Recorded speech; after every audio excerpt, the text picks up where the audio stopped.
Yeah, yeah, it was just way too much. But in the case of this level, we had we had the buggy already, and we wanted to do stuff with it, and we had these giant battlefield levels that were always intended to be part of the design, and so we're like, oh, let's use the buggy, and that'll get you around these giant levels a lot faster, and we could do some non-linear gameplay. You can go to these objectives in any order, and it just sort of was a new feeling for a Ratchet level. Right. But the fact that it was brand new and we'd never done it before was a huge problem with this level. I mean, just getting people to figure out where they were supposed to go and learn how to use the radar down at the bottom and all that it was a big deal. So these levels, while in the end were very successful, this particular one was very hard to actually get right. So this might seem like a bit weird, but we haven't touched on the multiplayer too much yet. But Right. I think now's a pretty good time to at least start talking about the subject. If you can correct me if I'm wrong here, but I think when we first approached this game, we were just kind of like, let's make these battlefields, and let's make that sort of the natural extension of what Ratchet's going to be. Right. Now, when did multiplayer start factoring into the conversation? Because I don't know, I don't remember if we thought going in that multiplayer would be a good idea, or we saw what we were doing with the battlefields and realized that that would be a good way to work the multiplayer in. Like, I don't remember it's a chicken or the egg thing.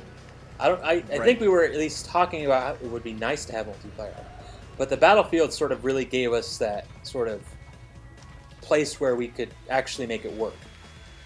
Right. If I remember correctly, Sony actually requested multiplayer. They had just released the PlayStation broadband adapter. Yeah, the modem.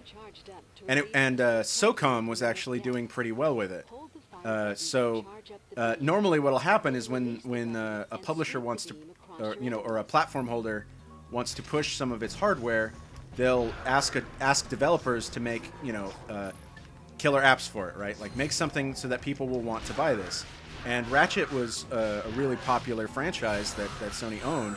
So at that point, all of the games were being asked to include multiplayer if they could make it work. And so, we're like, yeah, we could totally make it work. Let's do it.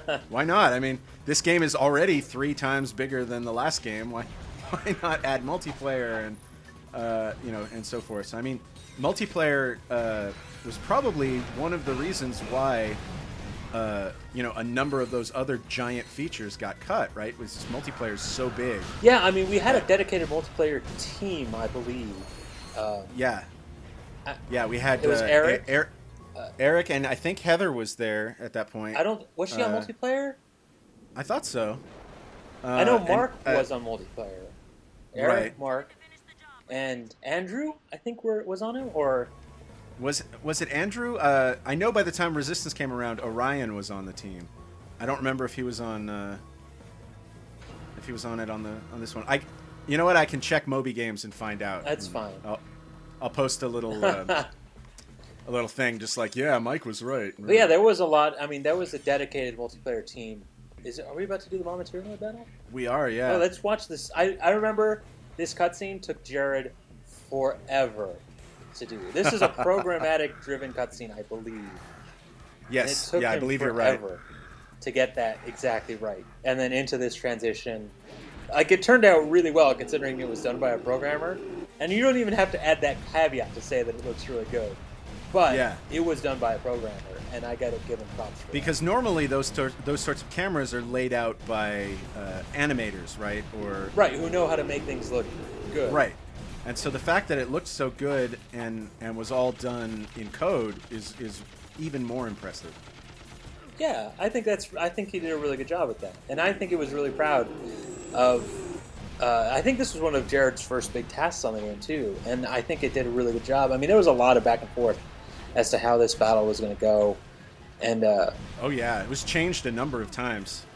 I remember Brian Algar was the one who designed it, and I remember there being at least 2 or 3 iterations on this guy. Yeah. You know, it's funny that you talk a lot about how we steal a lot of our puzzle cues from Zelda, but like this is a very Zelda boss. Yeah, you're right. It is, isn't it? I mean, the fact that he like jumps up on the walls and does all, like he is. This is probably the most Zelda boss that we've ever sort of really done in the game. Yeah, it's much. I mean, that boss intro is like straight out of Zelda. Oh shit! Oh, dude, he did bullet time. Yeah, he did this is crazy, the stuff he did. And then this part is insane. I don't know how he managed to get this working. This part is unbelievable that you have to do this sort of perspective from the boss. This was like, it's screwed with a lot of people too, man, because to have the camera this far pulled away looking at Ratchet, like, this was really trippy to a lot of people. What was trippy about it? It's just, we don't shoot Ratchet from this perspective that often. Right. And like the fact that you don't have control of the camera anymore kind of throws people off. And I do remember having a lot of trouble with it in the user testing. Yeah.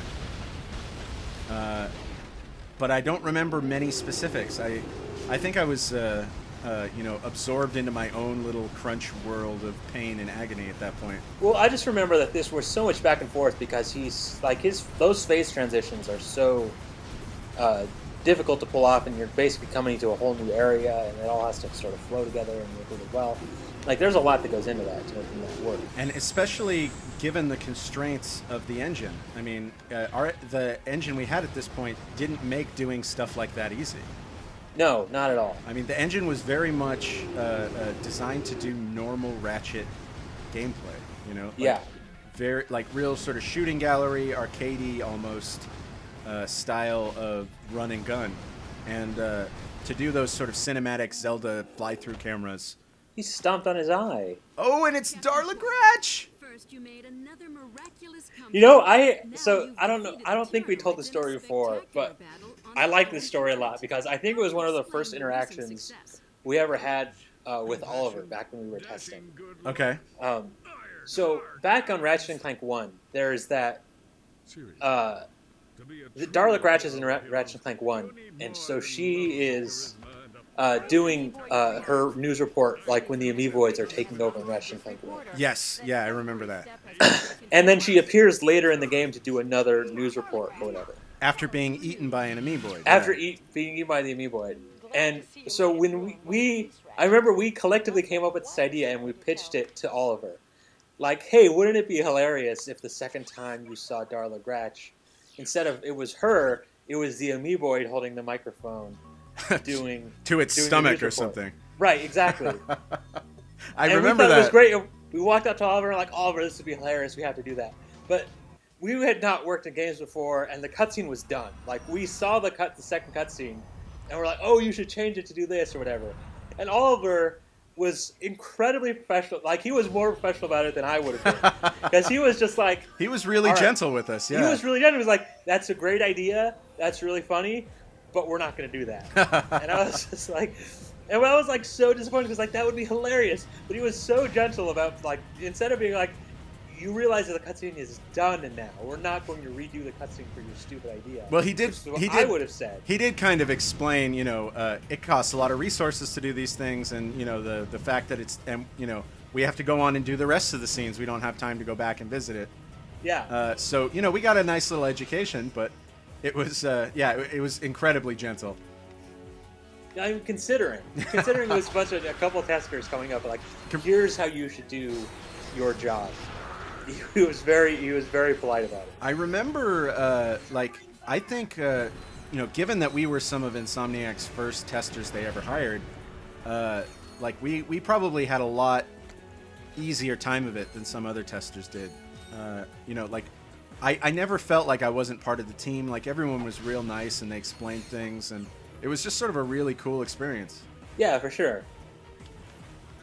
You know, getting to go back and forth with Jason Skiles on you know, various bugs that we found to make his life a living hell. Yeah, or he always appreciated that. Or finding bugs that Roberto would claim weren't his. I don't think we ever actually successfully pinned one on him. Well, I mean, we got one on video. for the commentary. Oh, yeah? So, I mean, that's as good as it's going to get. All right. He'll probably still say it wasn't him. Probably. I think those are them. I think that's the Rockets. Oh, are those the... Those are the Rockets. Are they... So those Rockets, that is the Snow Beast Award-winning Rockets for Ratchet and Clank 3 up your arse. And what was it that made them beat out all the rest of the... Who hated them so much? Like, every single time he had to play a level with those Rockets in there, he would just start yelling and screaming about how much he hated those Rockets. And I don't think a day went by that he didn't plead with Carl to please change them and just make them not behave the way they behave. They have this arc where they're coming at you at a certain speed, and then at the last possible minute, they change their path and come at you in a different way. Yeah. So your timing, like you're getting hammered by them. Oh, because fuck. You have this timing in your head about when they're going to arrive, and then at the last possible moment, that switches on you. Right. And it really messes you up. Like, in just this, because you're not... I don't think you realize how reflexive video games get for people after a while. Or I don't think a lot of people realize how reflexive games get for people for a while. And a lot of it's just sort of anticipation and figuring, okay, I know when he's going to... This is all we're getting subconsciously for people. They know when it's going to arrive, and they know all this sort of stuff. And even the slightest adjustment to that sort of subconscious processing of when things are going to arrive and hit you can really mess with your head and just be like, that's not when it was supposed to arrive. And those Rockets had that sort of effect on Mood, where he could never get the rhythm down on those things because he would always be surprised by the last minute change in their path. Right, because normally if you were doing a rocket that had that kind of behavior, it'd be more like the mortar attack in the boss fights. Like it gives you some warning, you know what to expect, you know exactly what the game's asking you to do, and then you do it and you're fine. But in these, you respond to what you think the game is asking you to do, and instead you get hit and die, and it feels, unfair. Right. And they come right down on top of you. Like they leave the view of the camera to come down and hit you in the head. And it's just like, it seems so unfair that this thing from off screen comes and hits you. But it is unfair. Yeah, I mean, it's not even a seeming problem. It's a real problem. Yeah, I mean, I think there was a very good line. I think it was from Jeff Kaplan on the World of Warcraft team at Blizzard. Okay. And I think this was something he said at BlizzCon, or I'm sure a lot of people have said this, but I think he phrased it particularly well. And people were like talking to him about why the boss fights in World of Warcraft weren't harder. Oh, right. Like, why don't you target the healers first? Right. Yeah. And he was just like, look, making something hard is not difficult. It's making something fun that's difficult. Yeah. Like, if you just wanted something hard, we could crap that out immediately. Like, that's no time at all. To make something hard, and it'll take you a long time to beat. Oh, yeah. It's really easy to make something hard. But making something fun and difficult is very different. Yeah. That was the same problem we had with the Snow Beasts, right? It's like, it's not that we want the Snow Beasts to be easier. It's just the way that they are difficult is incredibly frustrating to people. Now, people are wrong for complaining about the Snow Beasts that way. But, I mean, it's the same sort of idea. And that's sort of why the Rockets were sort of a fine second annual winner to the Snow Beast Award, because it has the same sort of problem. It's that they're difficult in a very frustrating way. And so for the second annual Snow Beast Award winner, I offer a round of applause. Woo! Good job. Good job to Carl. I don't remember who won it after that. I mean, was it Duncan or... Well, I left as soon as Ratchet Deadlocked wrapped up. Oh, so you don't know who won it for Deadlocked? Like, on the day we went gold, I think I was like, all right, and that was my last day. I think it was a designer actually got it on Deadlocked. So I think Okay. I think it even switched departments, which is kind of crazy.